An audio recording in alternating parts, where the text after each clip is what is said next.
Hello, Hussein. Welcome to the Hidden Why podcast. Great to have you here. Great to be here. Thank you for having me. You're based in Canada, right? Yes, Vancouver, Canada, one of the most beautiful cities. It's like Melbourne, I think, Yeah. where Okay. I they haven't always been, can. so can't compare. Yeah, yeah. I haven't been as well, but it's said that it is the place where they compare it. Like so, probably that's closer to you there. The sister city. And Yes. what's your background? Talk to us. I mean, you've got a quite a unique background, but the book that I want to talk about, which is your newest book, The Dark Art of Life Mastery, Mhm. is where I really want to take this podcast today. But give us a little bit of a glimpse into your background because that'll sort of put some context around why we're here and why this book's here. Sure. So I think the word that describes me the most is an entrepreneur. So I like to pursue ideas and to build companies, and I like to help other people build companies. So it wasn't enough to build my own; I helped other people build their own. And I also am a writer. I've been writing since I was 16. Never really thought of it as a profession I could pursue, but it's probably the second love of my life. And then in a past life and in an imagined life, I'm a musician as well. I can see in the background you've got some guitar there and some things going Yeah, on. I used to play the guitar. I still play the guitar, but not as frequent and as intense as I used to. Okay, so like passions, you've got passions. Yes, for sure. I kind of pursue. I think I pursue every passion that I have, um, and some of them stuck, and I stayed with, and I developed, and some of them I reached a point where I was done with it, and I moved on. Yeah, yeah. And I think you have to do that sometimes, which is difficult, right? Because you sort of think, oh, if I stop now, I miss all that stuff that I've learned and done. It's an interesting perspective. I usually don't think about it that way. I kind of like when I was in music, I pursued it. I played in bands. I headlined certain bands. I pursued it with all of me, and then I was just interested in something else. So I I don't, and I try to teach other people this where I like the 5 year old, 7 year old kind of approach where they when they're playing something, they're so intense and they play in it, and when they're done playing it, they move on with full intensity on the other thing, and there's no blame. I think we fall into that all the time. That you know what, I've spent 5 years learning engineering. I have to work with it. Well, why? Because spent 5 years. What the 5 years are spent already. Where Yeah, am I right now? Where am I? What do I feel? How do I? What do I want to pursue? And if I still have the same passion towards it, great. If I don't, I better pursue something else because that's where I am right now. yeah.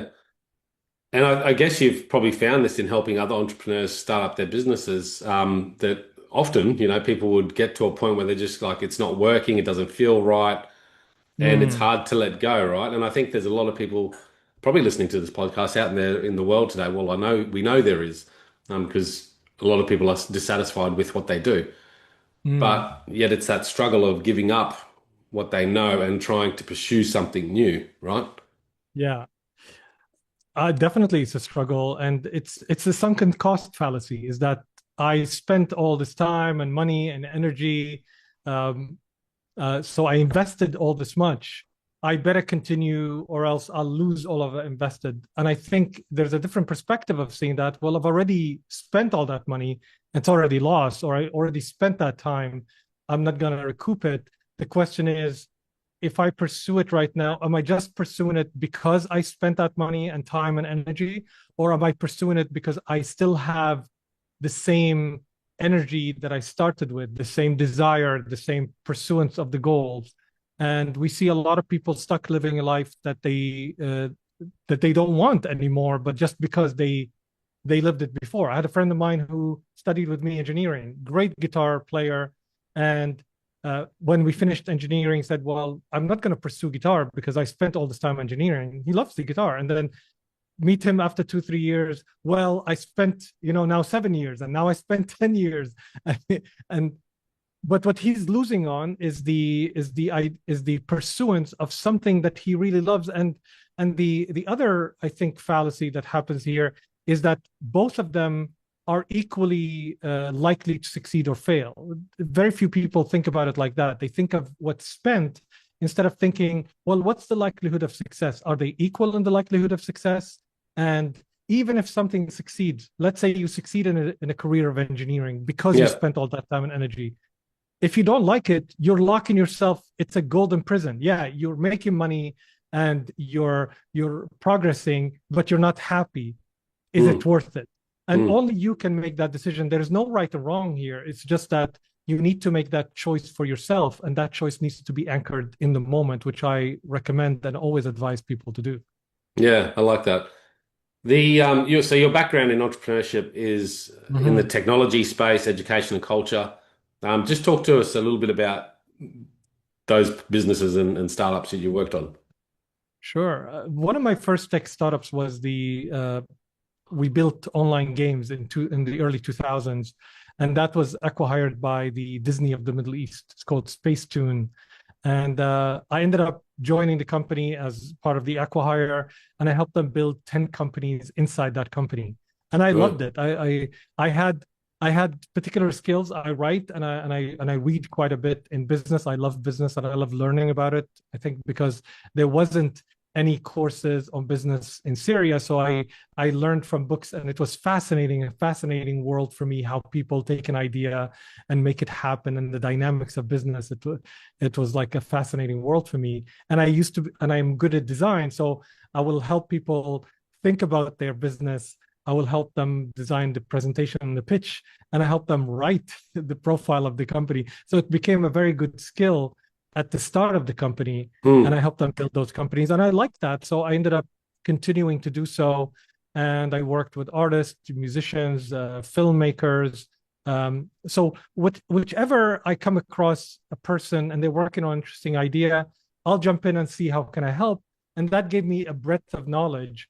And it satisfied my curiosity. I'm a very curious person. And I hear about something and I was like, I have to learn more.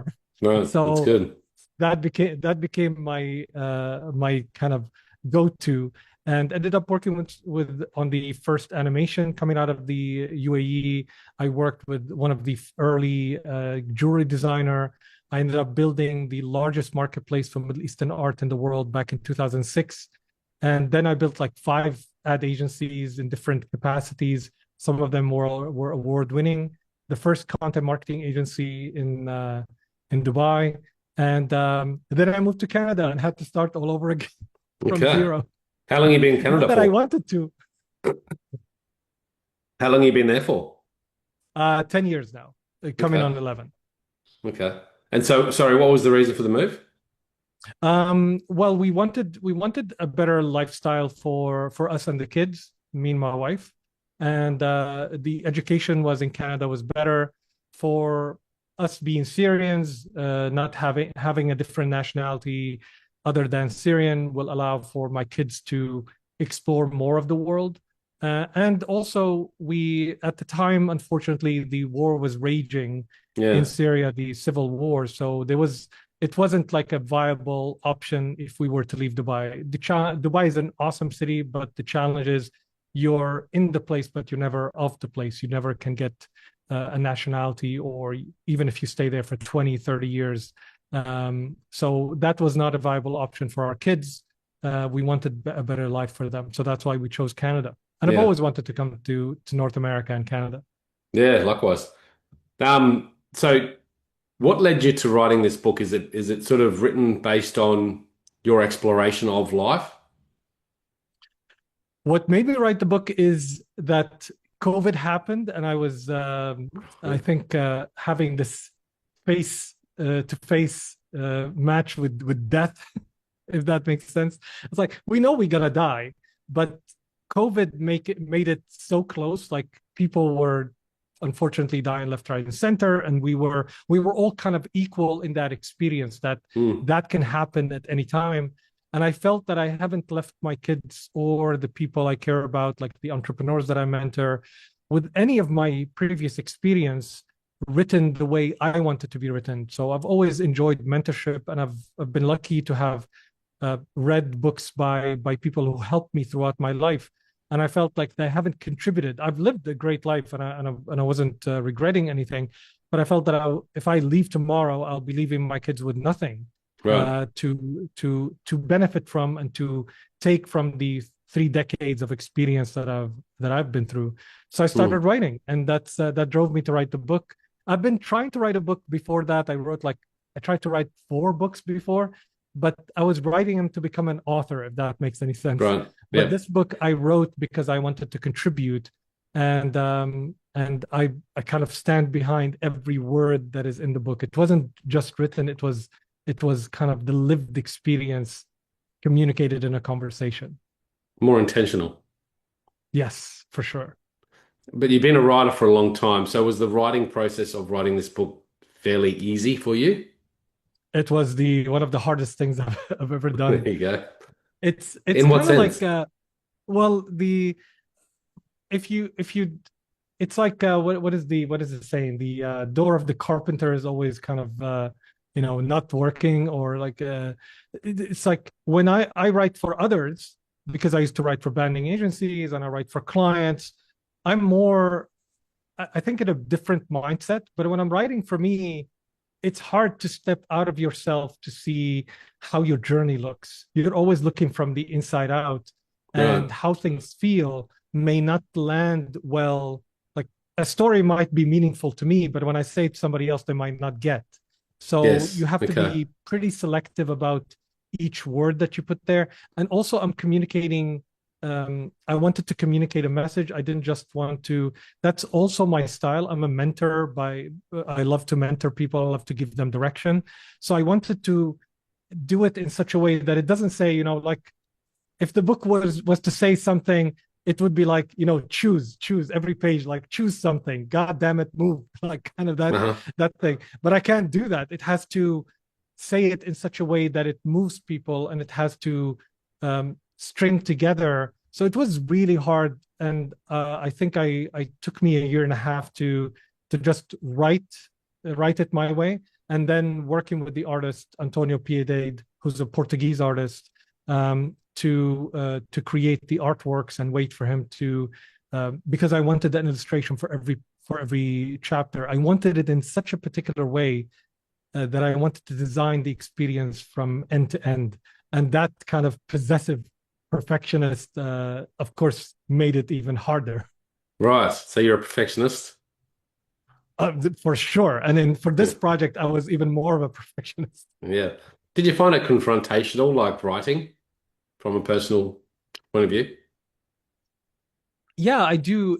It's you have to when you put something on paper, it sounds different than it when it sounded in your head, Yeah. and you have to uh, in a way, there's a saying in writing, it's like kill your babies. You have to, because every word, everything you write is yours, but you have to also edit and pick out some stuff. So it was for the help of my partner, of some of my friends, Joel, who helped me edit the book, who's a writer. So I took the help of others, but also from myself. I had to write something and then come back to it. It's like I don't really. I wanted to design every word, and I take a long time writing. If I wanted to write something, to let go of a writing piece is a very hard job for me, because Yeah. I've always, like an artist, I always have something else to add, and always I never happy with any piece of writing that I put out Yeah. there. Yeah. Was it a vulnerable process? Like, did you find you sometimes writing and then look back over it and go, it doesn't sound quite truthful or it didn't sound quite aligned? Was that an issue at all? Or To a certain extent, I think um, it was easy for me to be honest, but it was selecting which experiences to write about, and opening up. Like a lot of the book talks about my failures, and not just my failures as a person, but the failure, for example, to manage time, the idea of, life doesn't respond. It wasn't, in many ways, it's not an aspirational book, it's a realistic book. So it does push people to move forward, but it's not like a rah rah, you're gonna succeed. It's like, no, sometimes it's like everything you're gonna do is just gonna fail, and you Mm. can't do anything about it. And I think to say that and to put it in writing and to acknowledge it as someone who I don't, in many ways, I don't believe in failure, but I have to live with failure, Yeah. if that makes any sense. A lot of things don't make any sense. Like you start, the third chapter says, then you die. And you're like trying to build up, but I had to write it because it's reality. It was the reality I was living with while writing the book. Mm. And unless I'm real with people, I felt that I would lose their trust in a way if I wasn't real with every word that I put there. Yeah, yeah, 100%. And I think there's a lot of that out there in the in the space. The quick ways to hack life mastery or whatever, rather than an Mhm. authentic journey shared by one person, which you can actually draw out those lessons and take them on to your personal style because what works for you won't work for me necessarily because I'm definitely not a Mhm. perfectionist, right? So I think it's important to share that, and I really love that you've sort of written it as your way to contribute back to your kids and to other people that will benefit from it. Why the dark art? Mm. Very cool. Well, because life mastery is really um, has to deal with uncertainty. And how do you master something that you don't know? Because mastery, let's say, of carpentry, or let's say the making of tea, or the mastery of technology, uh, it's something that is known. You know the start and the end. You just learn and learn and learn, and at a certain point, you learn everything about that thing, and you achieve mastery. But life is something you never know. Every moment presents you with a completely different set of choices. Tomorrow might be completely different than today. Sometimes a tweet by a certain person can change the world. So, how do you master something that is uncertain and unknown? It requires something more than learning, it requires something more than practice. It requires accessing the dark arts where you step into different personalities. It's an art because you never you every stroke changes things, so it's a constantly changing thing. And that's why I say it's the dark arts, because you never know what you're going to find, and you never know who you're going to become, and you never Mm, know what you're dealing with. So if I would say, the secret to mastering life, I would be lying, because there is no secret to mastering life.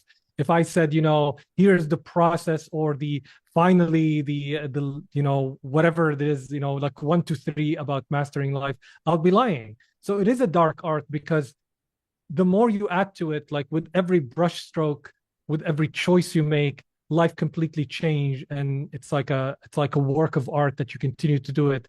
And it's kind of like working in the dark sometimes, right. that you have to work sometimes, and then after a while you discover what happens. Like Steve Jobs says, sometimes the things don't connect until you look backwards and say, oh, so that's how my life connects. you Yes, know yes, yeah, so yeah, we're stumbling through life until we find, oh, it makes sense somehow. yeah, yeah. And I love that. I mean, I look back at my life and go, geez, okay, well, that sort of connects, and that's why I'm here where I am right now.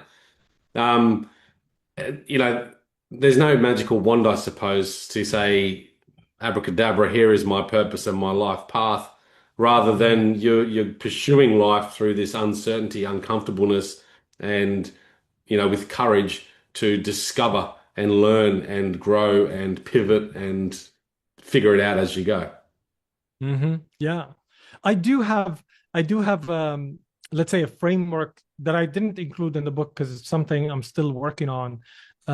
It's the how to understand life. And life, I like the number three because it makes things easier. Life unfolds in three domains: the systemic domain, the community domain, and the personal domain. And you don't have power over the systemic domain. You need collective action of let's say a group of people, a large group of people, multiple Yeah, communities, to change the system. For yeah, example, if you live in Canada, you have social safety net, which means that as an entrepreneur, if you leave your job, you're not gonna be bankrupt because let's say you're sick or anything. But in the States, you don't have social safety net. So if you leave your job, you lose your health care. So these are systemic forces that you can't help. So you're just subject to them. You can't change them. And then there's the community where your words and actions unfold, but your community doesn't align with you. You can influence it, but your influence is limited. The personal domain is where you have the most power, not Mm, ultimate power, but the most power. And that power results in one thing and one thing only, which is choice, your ability to choose. Because mm, many times, let's say you said that you're a little bit sick today and you're feeling, let's say, a bit unwell. You don't control that. You can control how to choose to do it, like you chose to show up and do this podcast, which I'm very thankful and for that. But we don't choose what happens to us tomorrow, but we can choose how we deal with it, how we see it.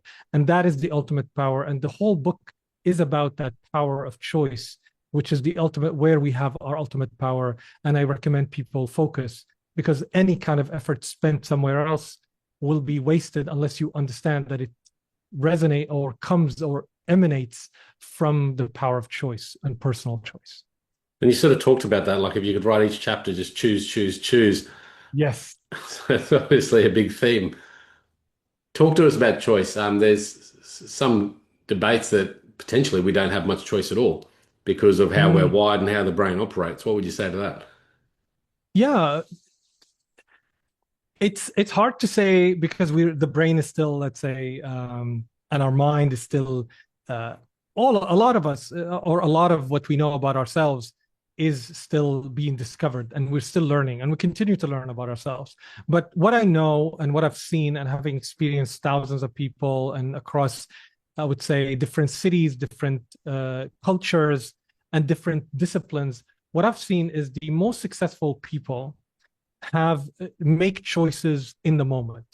What does that mean? Now, decisions rely on a lot of data. So if I want to make a decision whether, I want to go to, let's say, I want to travel to Canada, I have to decide which city and I have to study which timing because I want a certain outcome. So that's a decision. It requires data, and I can make an informed decision. But a Yeah. choice is really something that is internal. Why do I choose something? Why do I choose, let's say, this person and to live my life with this person? These are not things dependent on data because there is no data. I have no idea how this person that I'm living with and I choose to spend my life with is going to wake up tomorrow. Are they going to wake up sick? Are they going to wake up a different person? Are they going to be, have I experienced them in every situation? No. So choice is a power because it's a commitment. It's a promise for yourself. It is something that you enact on every day, Mm. and you can pursue the choice or not. And that is what choice is basically saying to yourself, I'm going to trust myself and I'm going to go after this thing because it's something coming from inside rather than I'm waiting for the outside information. Like if a simple choice is chocolate or vanilla, and somebody asks you, why do you choose chocolate? Can you explain why you like chocolate? You like it. I mean, why does it matter? Why do you like it? You just like it. So it's a Mm. choice. A decision requires information, and it's more applicable in business or in life where you need information to make a decision. But a choice doesn't require information, just require that you choose.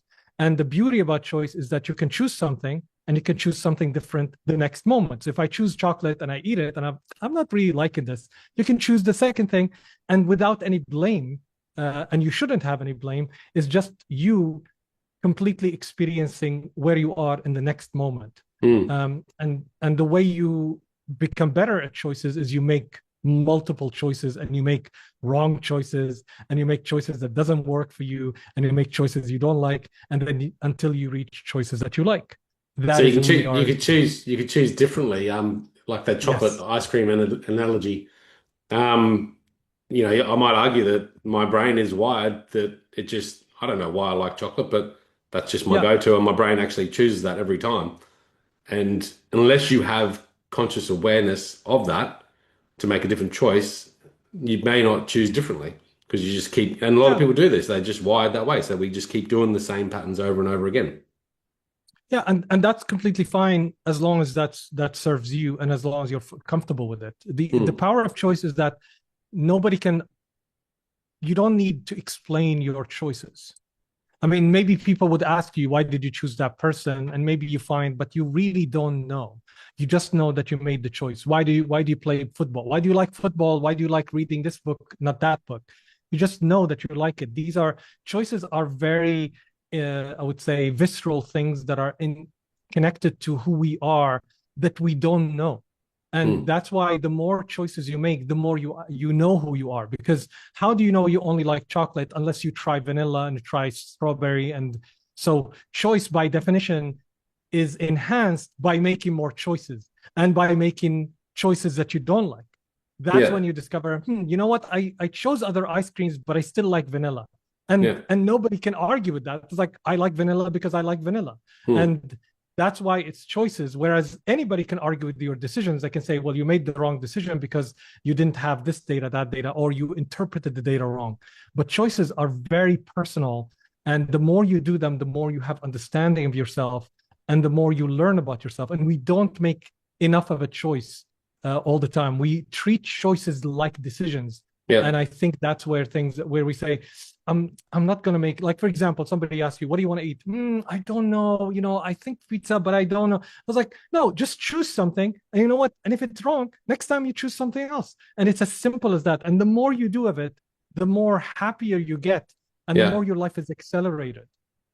Would you encourage people to more often make different choices? 100%. There are choices in life where, um, if you're anchored, see, if you practice choice all the time, you get to know yourself better, and the more you get to know yourself, the more you're in tune with the choices that serve you. What I mean serve you, sometimes think of that like as in like gets your life to be better, and that's not the case. Choices that serve you are choices that are aligned with how you actually feel. How many times you've heard of people who said, you know what, I chose that person, but I didn't really love them. Like they have all the appearances, like they're the right person, they're the right person for me. Choices are not about the right person. They're about the person that you truly love. For example, if we're talking about love or friendship, you're friends with people because you really feel a certain way around them.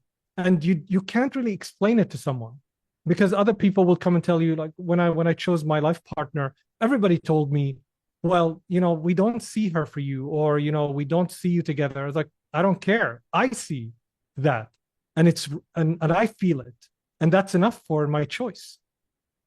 So And it's it's the it's same thing it's when I played the guitar. rather than a Yeah, go ahead. decision about the data of the person to make your decision to be with that person. It's more a choice of how you feel with that person. Yeah, data that doesn't is not helpful because I have no clue who that person will be tomorrow. I just know that I love them today, and I have all the love for them right now at this moment. And Hmm. choices are anchored in the moment. Now, if I wake up tomorrow and that feeling is not there, I choose a different person. And that's how it is. Hmm. There's no guarantees. That's the other thing That's I think. interesting. Yeah. The problem with the reason we postpone choice is because we want guarantee. I want to guarantee that if I choose this person, this is the person that's going to be right for me 20 years from now. And that can never happen. Yeah. Like never happens. I mean, reality based, because you don't know who that person doesn't know who they're going to be in a year from now. You don't know who you're going to be in a year from now. So how can you make a choice that's going to be the right choice 20 years from now? You Hmm. can only make the right choice in the moment. In the And the moment. same Yeah. thing with Yeah. guitar, the same thing with choosing to podcast or choosing to write. It's right at this moment, and that's why you wake up the next day and you choose again. Steve Jobs is famous to have to wake up and ask himself. He stands in front of the mirror and asks himself, "If I die tomorrow, would I still be doing the same thing I'm doing right now?" And that is choice. Choice is about living in the moment. It's not about thinking about life as in 20 or 30 or 10 years or 5 years, because we have no clue. Choice is the only thing that is connecting us to who we were 30, 40,000 years ago, 100,000 years ago, when we evolved as the species that we are. Decisions are the result of modern life. We didn't make decisions when we were 30,000 years ago because there was no future. You only lived in the moment and you built in the moment and you took care of your family in the moment because you don't know if a tiger is going to eat you tomorrow. Hmm. Yeah. Yeah, I like this. That's deep.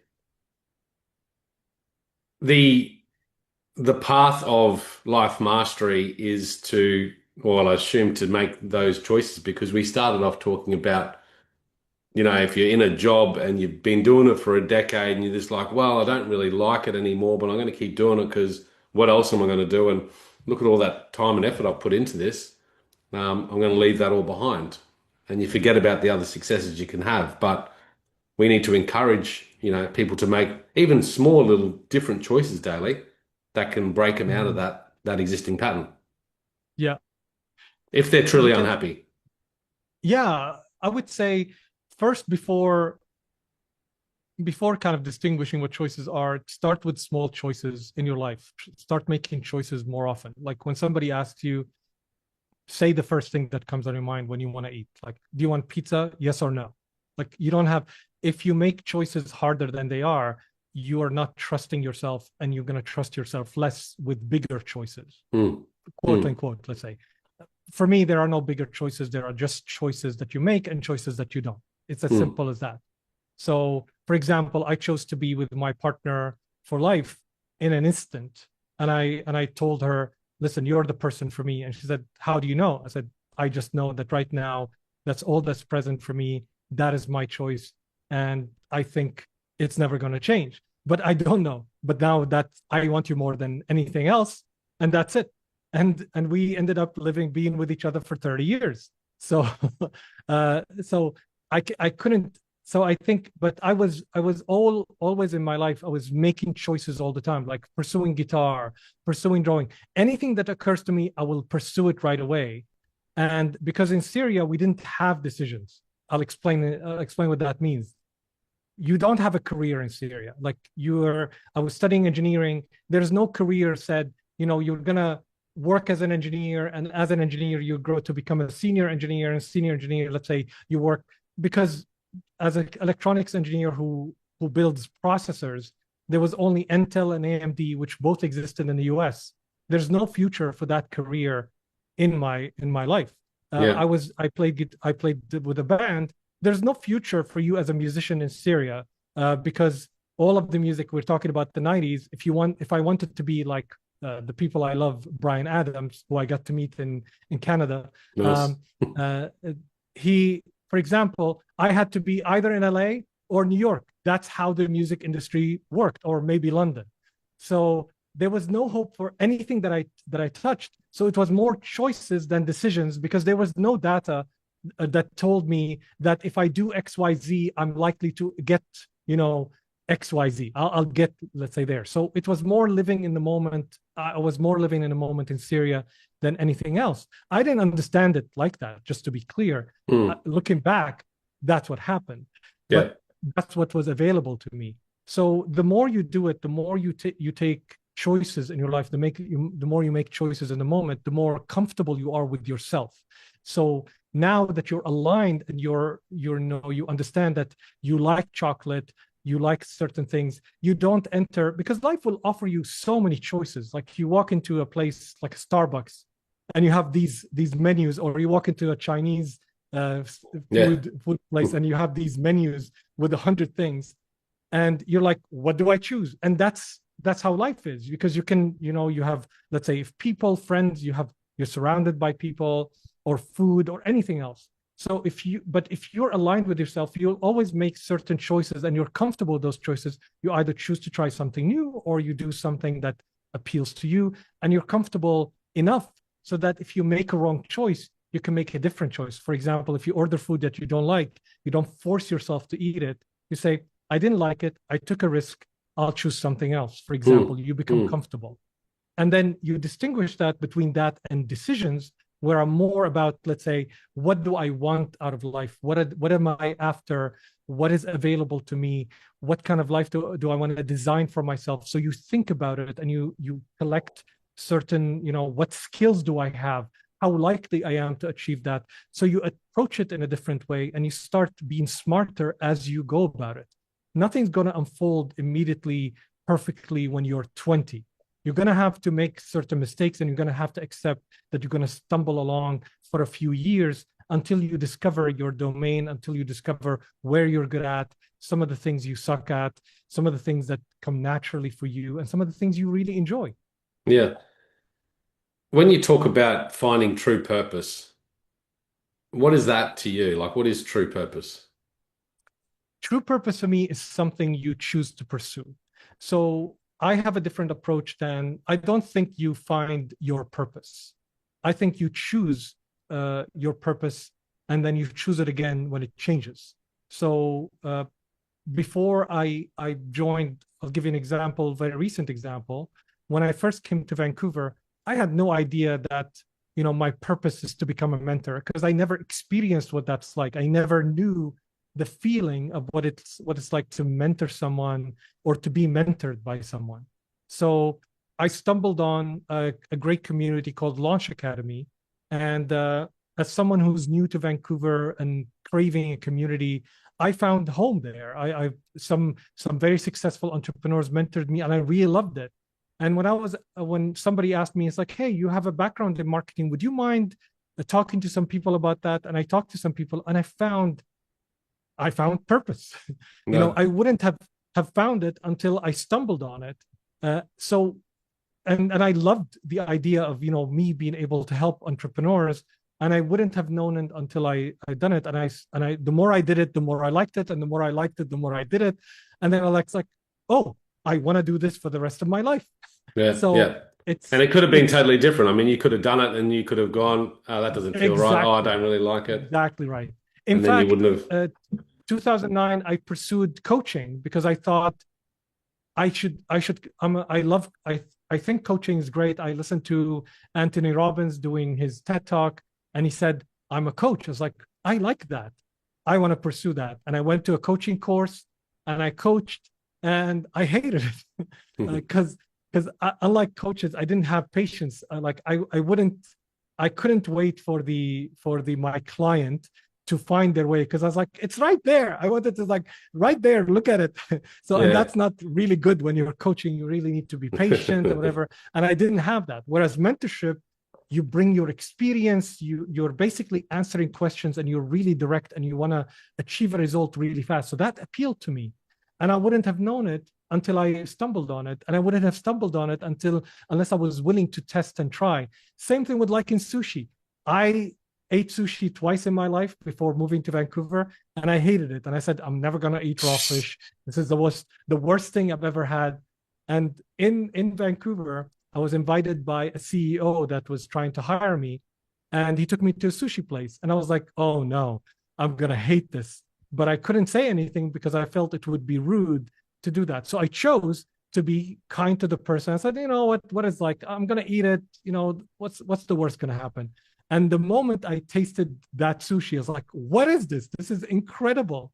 And since then, because sushi in Vancouver is remarkable, and since then, I eat almost all the time sushi as much as I get it. So it's like that. It's like, unless you try and test and willing to take that risk on yourself, you're never going to find out what it is. So I am the advocate of choose your purpose. Don't try to find it.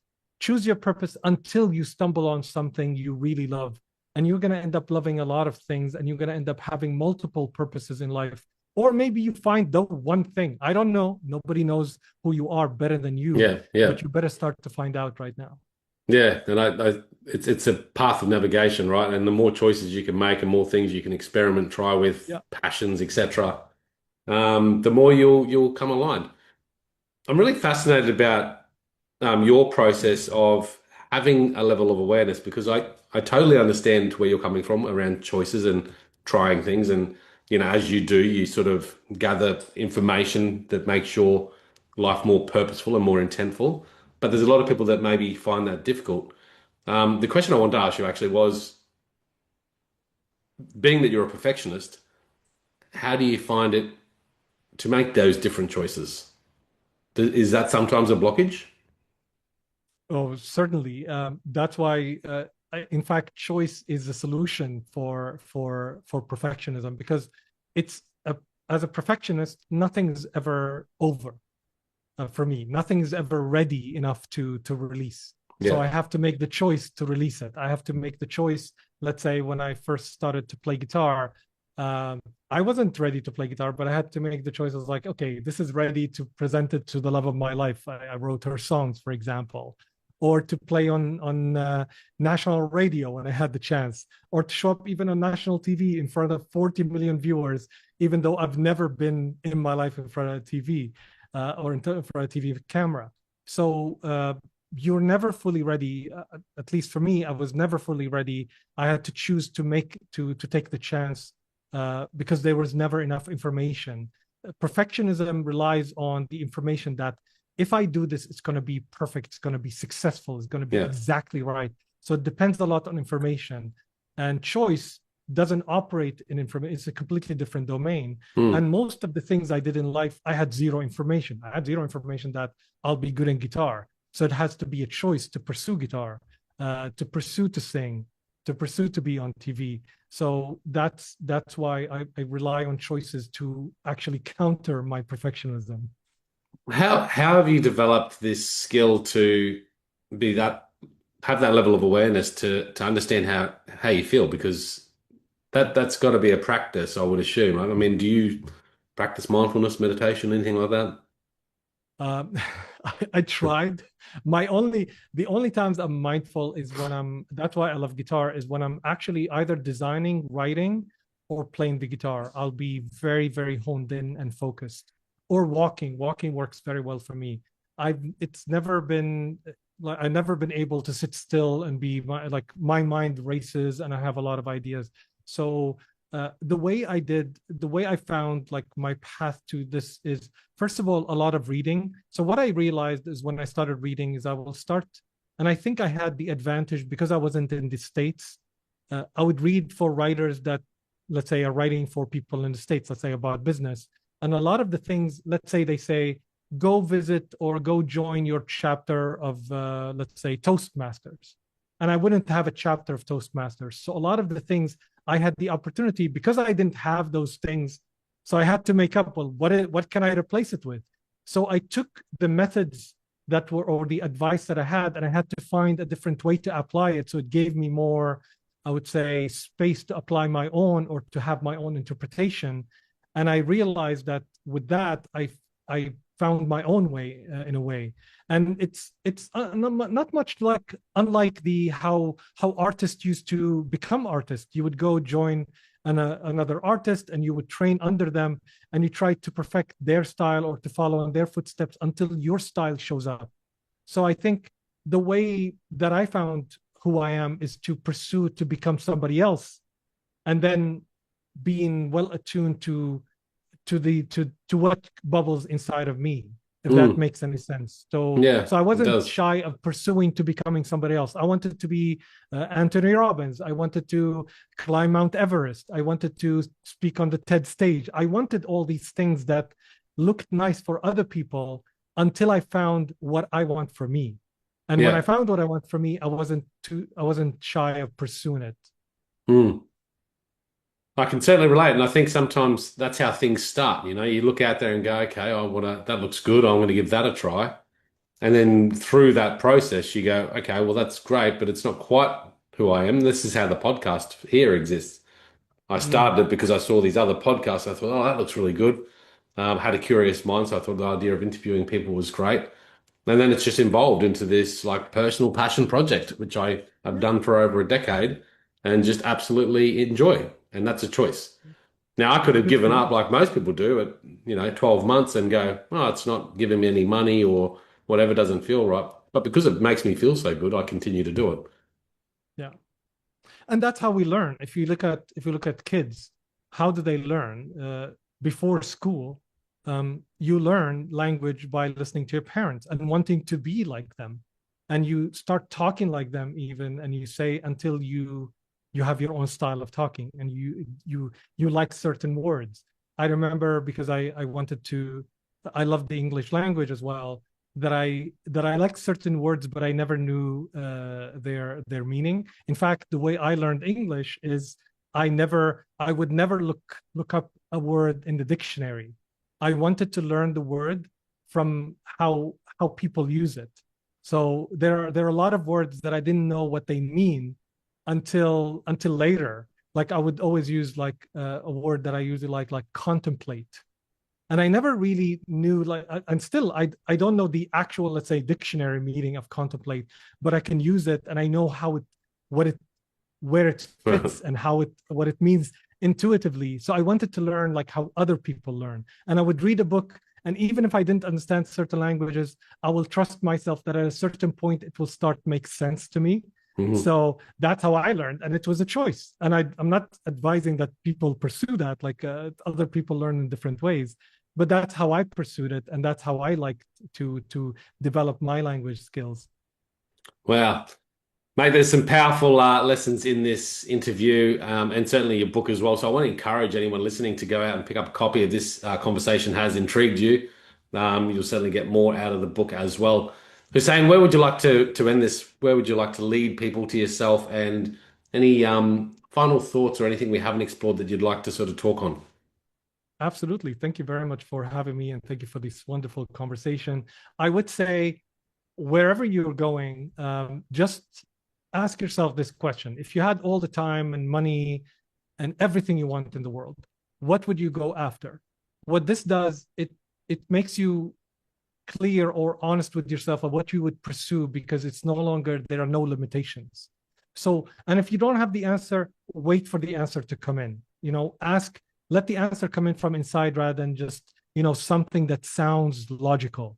It Hmm. needs to feel deeply inside. You need to feel it. And Yeah. whatever that is, ask yourself, with the limitations that you have right now, what is one step you can take or one choice you can make to get even an inch closer towards that? And do that and see how that feels. And guess what? If it doesn't feel right or it feels something different, you can make a different choice now that you're an inch closer. And Yeah. if you continue to engage with that question, I think a lot of things will open up for you, and you can always pick up the book, and hopefully it will add value to you. And if not, let me know. I'll return it to you. So, I'll stick all the links in the show notes, guys, to thehiddenwhy.com. You can check out the show notes there with Hussein. All his links, Instagram, website, etc., will be there, and of course the book as well. So make sure you jump on there and check that out. Hussein, wonderful conversation. Thank you to have coming on the show, and would love to do it again sometime. Thank you, Lee. I appreciate it. Thank you very much for having me. Guys, check it out, the Hidden Why podcast. Until next time, peace, passion, and purpose. See you soon.